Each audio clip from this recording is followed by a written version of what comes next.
DCM DK Shivakumar ಅವರು ಇತ್ತೀಚಿನ ಬೆಳವಣಿಗೆ ಕೆಲವರು ಹೇಳಿಕೆಗಳು ಕೊಡ್ತಾರೆ, ನಿಮ್ಮ ಪಕ್ಷದ ರಾಜಕೀಯ ಧ್ರುವೀಕರಣ ಆಗುತ್ತೆ, ಈ ಹಿಂದೆನೂ ಆಗಿದೆ, ದೇವರಾಜ್ ಅವರು ಹೇಳಿದ್ರು, ಈಗ ಶ್ರೀರಾಮುಲು ಅವರು ಸಹ ಅದನ್ನೇ ಹೇಳಿದ್ದಾರೆ. ನೋಡ್ರಿ, ಯಾರು ಏನು ಹೇಳಿದಾರೋ ನನಗಂತೂ ಗೊತ್ತಿಲ್ಲ. ಆದರೆ ಒಂದಂತೂ ಸತ್ಯ, ರಾಜ್ಯದ ಆಡಳಿತ ಪಕ್ಷದಲ್ಲಿ ದಿನೇ ದಿನೇ ಮುಖ್ಯಮಂತ್ರಿ ಸ್ಥಾನಕ್ಕೆ ಪೈಪೋಟಿ ಹೆಚ್ಚಾಗ್ತಾ ಇದೆ.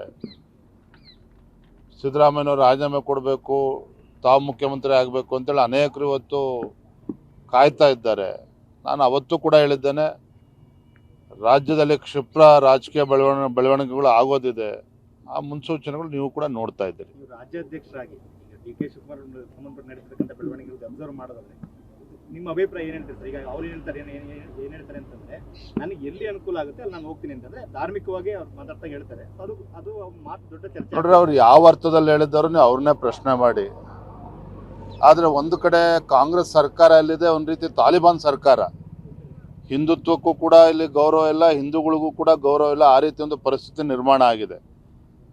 ಅಂಥದ್ರಲ್ಲಿ ಇವತ್ತು ನೋಡಿದ್ರಿ ಯಾವ ರೀತಿ ಅಲ್ಲಿ ಪ್ರಯಾಗ್ರಾಜಲ್ಲಿ ಕುಂಭಮೇಳಕ್ಕೂ ಕೂಡ ಅದಕ್ಕೂ ಕೂಡ ತಕರಾರು ಎತ್ತಿರ್ತಕ್ಕಂಥವ್ರು ಕೂಡ ಕಾಂಗ್ರೆಸ್ ಪಕ್ಷದಲ್ಲಿ ಇದ್ದಾರೆ. ಇದ್ರ ಮಧ್ಯೆ DK ಶಿವಕುಮಾರ್ ಅವರು ಸಹ ಕುಂಭಮೇಳಕ್ಕೆ ಹೋಗಿ ಬಂದಿದ್ದಾರೆ ಕುಟುಂಬ ಸಮೇತ. ಅಂದರೆ ಹಿಂದುತ್ವ ಏನು ನಮ್ಮ ಪ್ರಾಚೀನ ನಮ್ಮ ಒಂದು ಕಲ್ಪನೆ ಆಧಾರವಾಗಿ ಹೋಗಿ ಬಂದಿರೋ ನನ್ನ ಭಾವನೆ. ಆದರೆ ಇದ್ರ ಬಗ್ಗೆ ನಾನು ಹೆಚ್ಚು ಇನ್ನೇನು ಹೇಳೋದಕ್ಕೆ ಸಾಧ್ಯ ಅಲ್ಲ. DK ಶಿವಕುಮಾರ್ ಯಾವ ಅರ್ಥದಲ್ಲಿ ಹೇಳಿದ್ರೆ ಅವ್ರನ್ನೇ ಪ್ರಶ್ನೆ ಮಾಡಿ.